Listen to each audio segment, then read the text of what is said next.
بانو قدسیہ کہتی ہیں یہی عورت محبت کر لے تو وہ سب سن کر بھی اپنی ذات کی تذلیل کروا کر بھی محبت پر قائم رہتی ہے۔ جب محبت ملے گی تو پھر سب حق خوشی سے ادا ہوں گے۔ محبت کے بغیر ہر حق ایسے ملے گا جیسے مرنے کے بعد کفن ملتا ہے۔ مرد فطرتاً ایک بچہ ہے، جب کسی کی چاہت میں مبتلا ہوتا ہے تو پھر اسے پا لینے کے لیے اس کی کیفیت ایک ضدی بچے کی سی ہو جاتی ہے۔ محبت کا سبق بارش سے سیکھو جو پھولوں کے ساتھ ساتھ کانٹوں پر بھی برستی ہے۔ اس عورت کے دلی سکون کا کوئی اندازہ ہی نہیں کر سکتا جس کی محبت اس کا شوہر ہو۔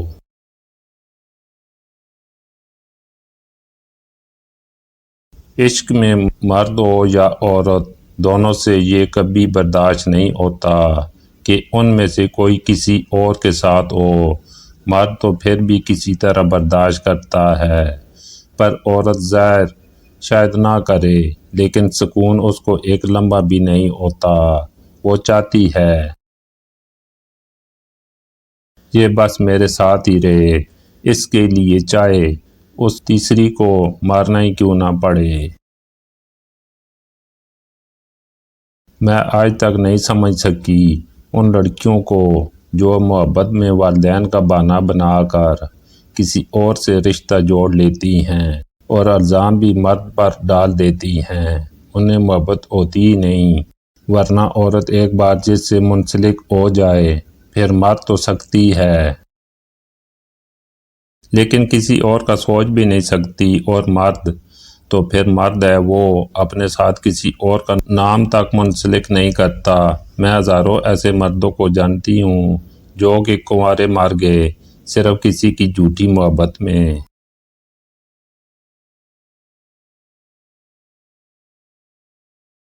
عورت جب محبت کرنے پر آتی ہے تو ختم ہو جاتی ہے۔ مرد کو توڑنے کا ایک ہی طریقہ ہے، جب اس کی محبت کسی اور کے ساتھ ہو۔ اس بات پر اسے نیند تک نہیں آتی، مرتے دم تک ذہن میں جلتا رہتا ہے۔ ہونہار مرد بھی ایسی حالت میں کسی چیز کے قابل نہیں رہتا۔ ایسی عورت خوش نصیب ہوتی ہے جس کو ایسا مرد ملے۔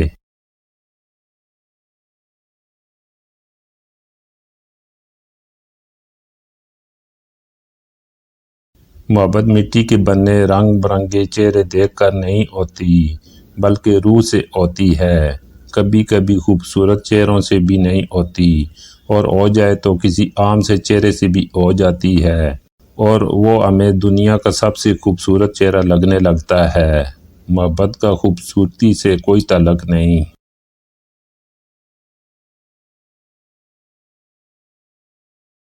ایک زخم بھرنے کے لیے ضروری ہے کہ اسے خریدا نہ جائے۔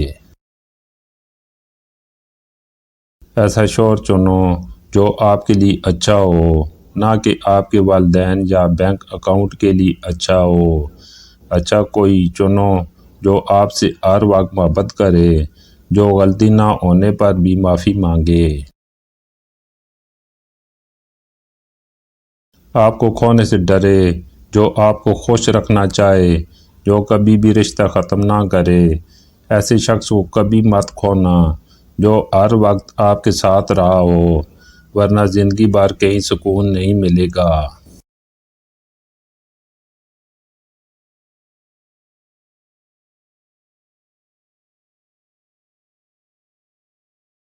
محبت وفادار کی داستان ہوتی ہے اور بے وفا کی زندگی کا ایک معمولی واقعہ۔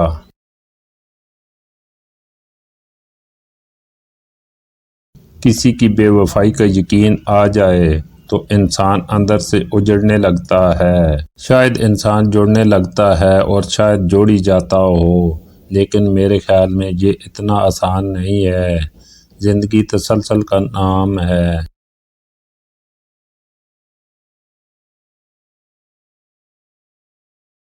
سب آگے بڑھتے ہیں، ٹوٹ کے ہم جوڑ تو جاتے ہیں لیکن ویسے نہیں رہتے، گرہ پڑ جاتی ہے اور جب گرہ ٹوٹتی ہے تو تکلیف محسوس ہوتی ہے اور وہ وقت اور حالات ایک ایک کر کے سب یاد آتے ہیں جو اس گرہ کا باعث بنے۔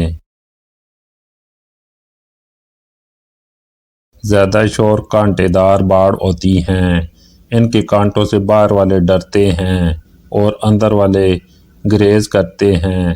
ایسے شور صرف ملکیت اور عہدے مقرر کرتے ہیں، لیکن کچھ شور سایہ دار درخت ہوتے ہیں۔ جوں جوں باہر تمازت بڑھتی ہے، چھاؤں میں بیٹھنے والے تنے کے قریب ہو جاتے ہیں۔ مرد کے دل میں بڑی رغبت ہوتی ہے عورت کے لیے، اور اگر عورت پیاری ہو تو 7 برس کے لڑکے سے لے کر 70 برس کے بوڑھے کا دماغ ہل جاتا ہے۔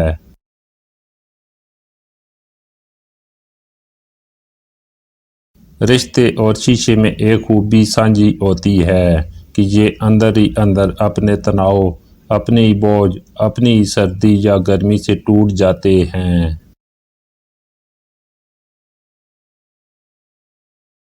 میں نے اشفاق صاحب کو کہا، مجھے نہیں رہنا اب آپ کے ساتھ، آپ مجھ پر غصہ ہوتے ہیں، بس اب میں چلی جاؤں گی۔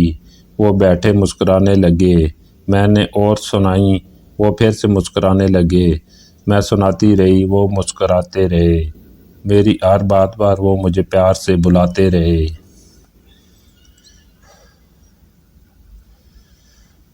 پھر مسکراتے ہوئے بولے، جب دل کرے غصہ نکال لیا کریں، مجھ پر ہی نکالنا ہے، اب کسی اور پر تھوڑی نکالیں گی۔ تب میں ان مردوں کا سوچنے لگی جو چھوٹی سی بات پر عورت کو چھوڑ دیتے ہیں اور اس کی زندگی خراب ہو جاتی ہے۔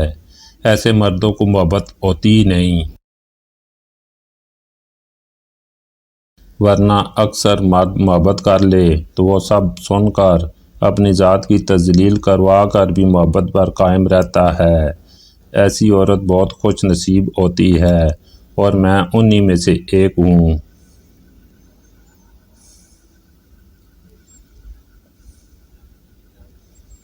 میں نے مرد کا ضبط تب دیکھا جب اس کی جوان بیٹی گھر اجڑنے پر واپس لوٹی تو اس نے غم کو چھپاتے ہوئے بیٹی کو سینے سے لگایا اور کہا کہ ابھی میں زندہ ہوں۔